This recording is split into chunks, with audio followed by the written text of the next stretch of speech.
ನಮಸ್ಕಾರ ಸ್ನೇಹಿತರೆ, ನಾನು ಚೇತನ್. ಇವತ್ತು ನಾನು ವಾಸ್ತು ವಿಚಾರವಾಗಿ ಮಾತಾಡೋಣ ಅಂತ ಬಂದಿದ್ದೇನೆ. ಅದೇ ವಾಸ್ತು ಮಾತುಕತೆ ನಿಮ್ಮ ಜೊತೆ. ನಾನು ಇಲ್ಲಿ ನಿಮಗೆ ಪೂರ್ಣವಾಗಿ ವಾಸ್ತು ತಿಳಿಸೋಕೆ ಬಂದಿಲ್ಲ. ನೀವು ಒಂದು ಸೈಟ್ ಖರೀದಿಸಲು ಅಥವಾ ಮನೆ ಕಟ್ಟಬೇಕಾದ್ರೆ ನಿಮಗೆಷ್ಟು ಬೇಕೋ ಅಷ್ಟು ವಾಸ್ತುವನ್ನು ಸರಳವಾಗಿ ತಿಳಿಸೋಣ ಅಂತ ಬಂದಿದ್ದೀನಿ.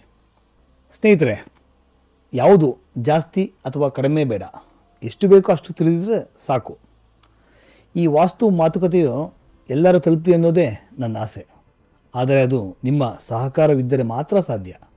ದಯವಿಟ್ಟು ಯಾರ್ಯಾರು ಹೊಸದಾಗಿ ಈ ವಿಡಿಯೋ ನೋಡ್ತಾ ಇದ್ದೀರಾ, ಲೈಕ್ ಮಾಡಿ, ಸಬ್ಸ್ಕ್ರೈಬ್ ಮಾಡಿ, ಶೇರ್ ಮಾಡಿ. ಮತ್ತೆ ತಡ, ಬನ್ನಿ ಸರಳವಾಗಿ ಶುರು ಮಾಡೋಣ ವಾಸ್ತು ಮಾತುಕತೆ.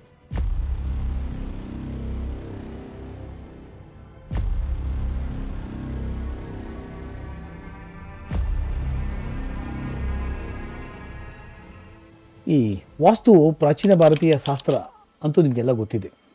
ಇದು ಮನೆಯ ನಿರ್ಮಾಣ ಮತ್ತು ಉಪಯೋಗದ ಬಗ್ಗೆ ಮಾರ್ಗದರ್ಶನ ನೀಡುತ್ತೆ. ವಾಸ್ತು ಪ್ರಕಾರ ಮನೆ ನಿರ್ಮಿಸಿದರೆ ಕುಟುಂಬ ಕಲ್ಯಾಣ, ಆರೋಗ್ಯ, ಸಂಪತ್ತು, ಶಾಂತಿ ಮೇಲೆ ಪ್ರಭಾವ ಬೀರುತ್ತೆ ಎಂಬ ನಂಬಿಕೆ ಎಲ್ಲರಲ್ಲೂ ಇದೆ. ಮನೆ ನಿರ್ಮಾಣದಲ್ಲಿ ವಾಸ್ತು ಹೇಗಿರಬೇಕು? ಅದು ನಿವೇಶನ ಆಯ್ಕೆ ಮಾಡುವಾಗ ನಮಗೆ ಉತ್ತರ ಮತ್ತು ಪೂರ್ವದ ಸೈಟ್ಗಳು ಎಲ್ಲರ ಮೊದಲ ಆಯ್ಕೆಯಾಗಿರುತ್ತೆ. ಏಕೆ ಅಂದರೆ ವಾಸ್ತು ಅಳವಡಿಸೋದು ಅವುಗಳಲ್ಲಿ ತುಂಬ ಚೆನ್ನಾಗಿ ಬರುತ್ತೆ. ನೆಕ್ಸ್ಟ್ ಆಯ್ಕೆ ಪಶ್ಚಿಮ ದಿಕ್ಕಿನ ಸೈಟ್ಗಳು. ನಮ್ಮ ಕಡೆ ಆಯ್ಕೆ ದಕ್ಷಿಣ ಸೈಟ್ಗಳು ಅಂತ ಹೇಳ್ತೀವಿ. ಯಾಕೆ ಅಂದರೆ ಕೆಲವೊಂದು ಸರಿ ವಾಸ್ತುನ ಅಳವಡಿಸ್ಬೇಕಾದ್ರೆ ಸ್ವಲ್ಪ ಹೆಚ್ಚು ಕಮ್ಮಿ ಆಗುತ್ತೆ. ಸಾಧ್ಯವಾದಷ್ಟು ನಿವೇಶನಗಳು ಸ್ಕ್ವೇರ್ ಆ ರೆಕ್ಟ್ಯಾಂಗಲ್ ಶೇಪಲ್ಲಿ ಇದ್ದರೆ ತುಂಬ ಶ್ರೇಷ್ಠ. ನೀವೇನಾದರೂ ನಿವೇಶನ ಕ್ರಾಸ್ ಆಗಿದ್ದರೆ ಅದನ್ನು ತಜ್ಞರ ಸಲಹೆ ಪಡ್ಕೊಂಡೇ ಸೈಟ್ ತೊಗೊಳ್ಳಿ. ಸೈಟ್ನಲ್ಲಿ ಪಶ್ಚಿಮಕ್ಕಿಂತ ಪೂರ್ವ, ದಕ್ಷಿಣಕ್ಕಿಂತ ಉತ್ತರ ಭಾಗ ಡೌನ್ ಇದ್ದರೆ ತುಂಬ ಒಳ್ಳೆಯದು. ನಿವೇಶನದ ಮುಂದೆ ರಸ್ತೆ ಅಥವಾ ಕಾಲುವೆ ಇದ್ದರೆ ಅದು ಪೂರ್ವಾಭಿಮುಖವಾಗಿ ಅಥವಾ ಉತ್ತರಾಭಿಮುಖವಾಗಿ ಇಳಿಜಾರಿದ್ದರೆ ತುಂಬ ಶ್ರೇಷ್ಠ. ಈ ರಸ್ತೆ ಇಟ್ಟಂತ ಹೇಳ್ತೀವಿ. ಆ ರಸ್ತೆ ಇಟ್ಟಂದರೆ ನಿವೇಶನಕ್ಕೆ ಎದುರಾಗಿ ರಸ್ತೆ ಬಂದರೆ ಕೆಲವೊಮ್ಮೆ ಒಳ್ಳೆಯದು ಇರುತ್ತೆ, ಕೆಟ್ಟದ್ದು ಇರುತ್ತೆ. ಸಾಧ್ಯವಾದಷ್ಟು ತಜ್ಞರ ಸಲಹೆ ಪಡೆಯಿರಿ. ಇವಾಗ ನೀವು ಯಾವುದೇ ಡಿಸಿಷನ್ನು ತೊಗೊಳಕ್ಕೆ ಹೋಗಬೇಡಿ.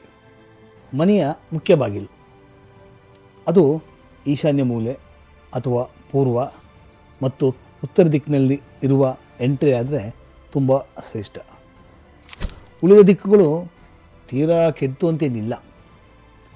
ಕೇಳಿ ತಿಳಿದು ಬಾಗಿಲನ್ನು ಇಟ್ಟರೆ ತೊಂದರೆ ಅಂತೂ ಇಲ್ಲ. ಬಾಗಿಲು ಸಾಧ್ಯವಾದಷ್ಟು ದೊಡ್ಡದಾಗಿರಬೇಕು ಮತ್ತು ಚೆನ್ನಾಗಿ ಬೆಳಕು ಬರುವಂತಿರಬೇಕು. ಬಾಗಿಲೆದುರು ಯಾವುದೇ ರೀತಿ ತಡೆಗೋಡೆ ಇರಬಾರ್ದು.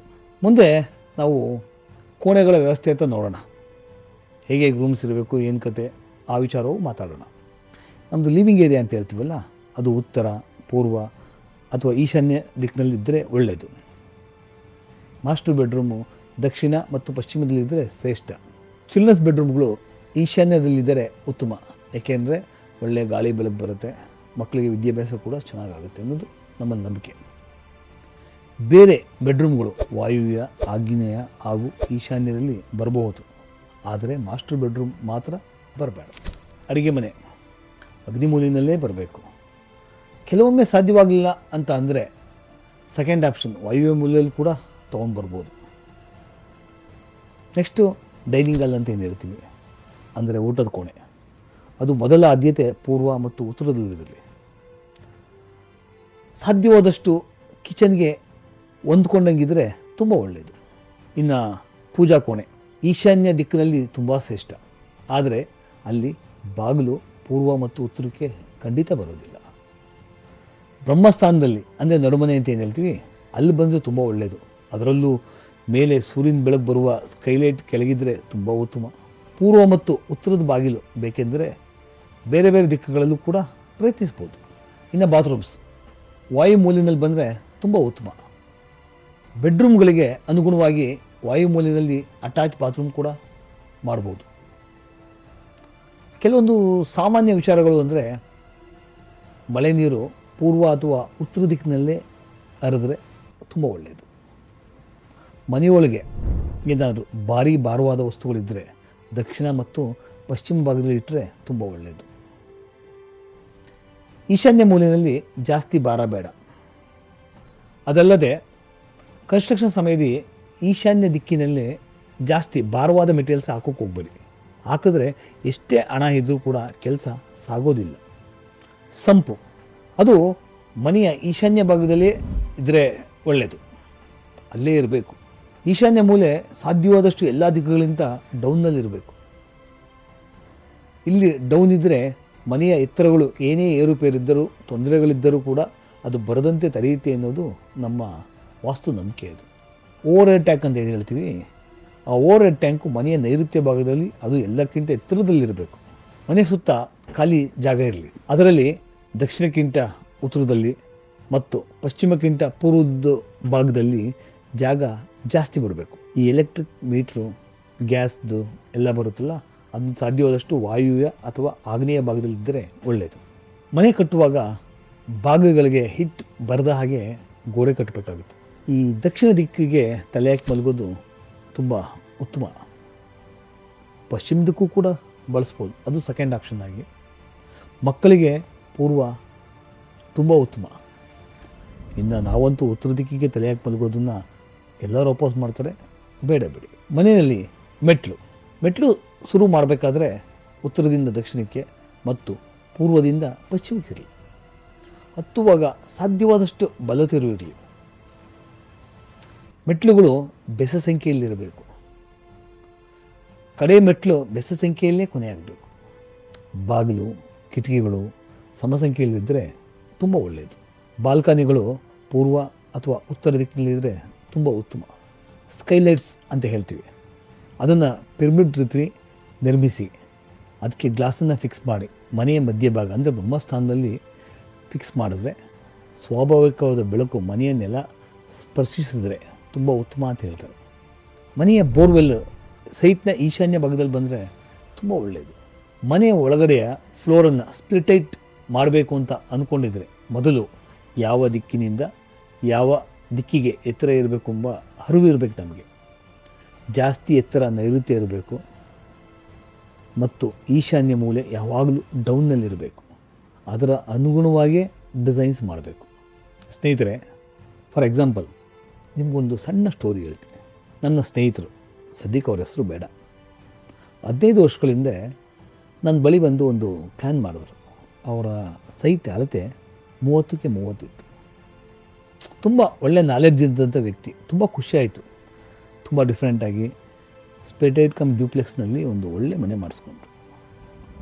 ಆ ವ್ಯಕ್ತಿಗೆ ಎಷ್ಟು ನಾಲೆಡ್ಜ್ ಇತ್ತು ಅಂದರೆ ನನಗೆ ಪ್ಲ್ಯಾನ್ ಮಾಡೋಕ್ಕೆ ತುಂಬ ಖುಷಿ ಆಗ್ತಾಯಿತ್ತು. ಅಷ್ಟು ಚೆನ್ನಾಗಿ ಮಾಡಿಸ್ಕೊಂಡ್ರು. ತುಂಬ ಖುಷಿಯಾಯಿತು. ಬಿಡ, ಈ ಮನೆ ಸ್ಟಾರ್ಟ್ ಆಗುತ್ತೆ, ಸದ್ಯದಲ್ಲಿ ಒಳ್ಳೆ ಮನೆ ಬರುತ್ತೆ, ನನಗೊಂದು ಒಳ್ಳೆ ಹೆಸರು ಅನ್ನೋ ಖುಷಿನಲ್ಲಿ ನಾನು ಇದ್ದೆ. ಆ ವ್ಯಕ್ತಿ ಏನು ಮಾಡಿದ್ರು, ನಮ್ಮಲ್ಲೊಂದು ಗಾದೆ ಹೇಳ್ತಾರೆ, ಇರಲಾರ್ದವನು ಏನೋ ಮಾಡ್ಕೊಂಡ ಅಂತ. ಹಾಗೆ ಅವನು ಮನೆಗೆ ಹೋಗಿ ಟಿ ವಿ ನೋಡ್ತಾ ಕೂತಿರ್ಬೇಕಾದ್ರೆ ಟಿ ವಿನಲ್ಲಿ ಒಂದು ಡಿಸ್ಪ್ಲೇ ಆಗ್ತಾಯಿತ್ತು, ಏನು ಸರಳ ವಾಸ್ತು ಅಂತ. ನೋಡಿ ಅವನಿಗೆ ಮೈಂಡ್ನಲ್ಲಿ ಏನೋ ಒಂದು ಉಳೀತು. ನಾನು ಅವನು ಒಂದು ಸಲ ಭೇಟಿ ಮಾಡೋಣ, ಅವರಿಂದ ಇನ್ನೂ ಏನಾದ್ರು ಹೊಸ ಐಡಿಯಾ ಬರುತ್ತಾ ಮಾಡೋಣ ಅನ್ನೋ ಆಸೆಗೆ ಅವ್ರ ಬಳಿಗೆ ಹೋದರು. ನಾನು ಯಾರನ್ನೂ ಹೋಗಬೇಡಿ ಅಂತ ಹೇಳಲ್ಲ, ಏನಾಗುತ್ತೆ ಅನ್ನೋ ವಿಚಾರ ಹೇಳ್ತಾ ಇದ್ದೀನಿ. ಹೋದರು, ಮಾತಾಡಿದ್ರು. ಆ ವ್ಯಕ್ತಿ ಒಂದು ಪೆನ್ನು ಪೇಪರ್ನಲ್ಲಿ ಒಂದು ಪ್ಲ್ಯಾನ್ ಮಾಡಿಕೊಟ್ಬಿಟ್ಟು ಅವ್ರ ಚಾರ್ಜನ್ನು ತೊಗೊಂಡು ಈ ಪ್ಲ್ಯಾನ್ ಪ್ರಕಾರ ಮನೆ ಕಟ್ಟು ಅಂತ ಹೇಳಿದ್ರು. ಆ್ಯಕ್ಚುಲಿ ಆ ವ್ಯಕ್ತಿಗೆ ಅವಾಗ ಒಂದು ದೊಡ್ಡ ಶಾಕ್ ಆಯಿತು.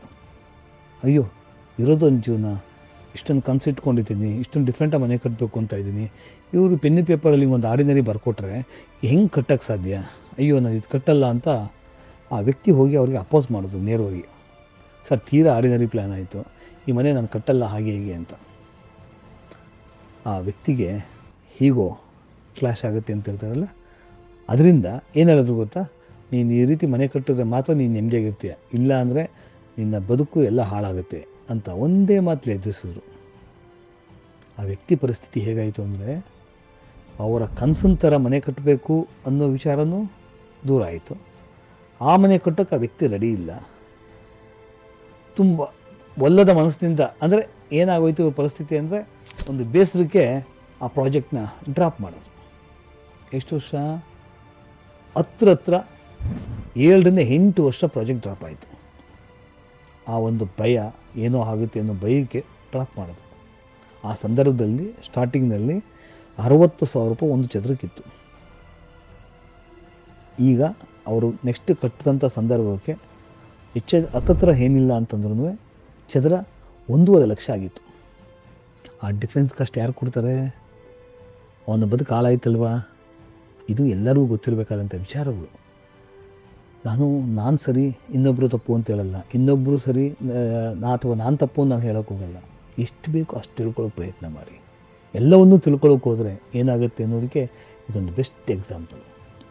ಈಗ ಯಾರಾದರೂ ಮನೆ ಕಟ್ಟಿ ಸಣ್ಣ ಪುಟ್ಟ ದೋಷಗಳಿದ್ದರೆ ಅದಕ್ಕಿಂತ ರೆಮಿಡಿ ಖಂಡಿತ ಇದೆ. ಈಗ ನಿಮ್ಮ ಹಿಂದೆ ಕೂತ್ಕೊಂಡು ಮಾತಾಡ್ತಾ ಇರೋಂಥ ವ್ಯಕ್ತಿ ವಾಸ್ತುವರೇನಲ್ಲ, ಒಬ್ಬ ಇಂಜಿನಿಯರ್. ನಾನು ವಾಸ್ತುವನ್ನು ನೋಡಿದ್ದೀನಿ, ಇಂಜಿನಿಯರ್ಸ್ಗಳು ನೋಡಿದ್ದೀನಿ, ಕಾಂಟ್ರಾಕ್ಟ್ಗಳು ನೋಡಿದ್ದೀನಿ, ಡಿಫ್ರೆಂಟ್ ಟೈಪ್ ಆಫ್ ಓನರ್ಸ್ಗಳು ನೋಡಿದ್ದೀನಿ. ಎಲ್ಲ ಅನುಭವದ ಮುಖಾಂತರನೇ ವಾಸ್ತುನ ಅಡಾಪ್ಟ್ ಮಾಡ್ತಾ ಇರ್ತೀವಿ. ಹಾಗಾಗಿ ನಾನು ನಿಮ್ಗೆ ಹೇಳೋದು, ಜಾಸ್ತಿ ತಲೆ ಕೆಡ್ಸ್ಕೊಳ್ಳೋಕೆ ಹೋಗ್ಬೇಡಿ. ಎಲ್ಲದಕ್ಕೂ ಒಂದು ರೆಮಿಡಿ ಅಂತ ಇದ್ದೇ ಇರುತ್ತೆ. ತುಂಬ ಆತ್ಮೀಯರನ್ನ ಅಥವಾ ತುಂಬ ಒಳ್ಳೆ ಇಂಜಿನಿಯರ್ ಹತ್ರ ಹೋಗಿ ಸಲಹೆ ತಗೊಳ್ಳಿ. ವಾಸ್ತುರ ಹತ್ರ ಹೋಗ್ಬೇಡಿ ಅಂತ ನಾನು ಹೇಳಲ್ಲ. ಒಳ್ಳೆ ವ್ಯಕ್ತಿಗಳನ್ನ ಆರಿಸಿ ಅವರಿಂದ ಮಾರ್ಗದರ್ಶನ ತಗೊಳ್ಳಿ.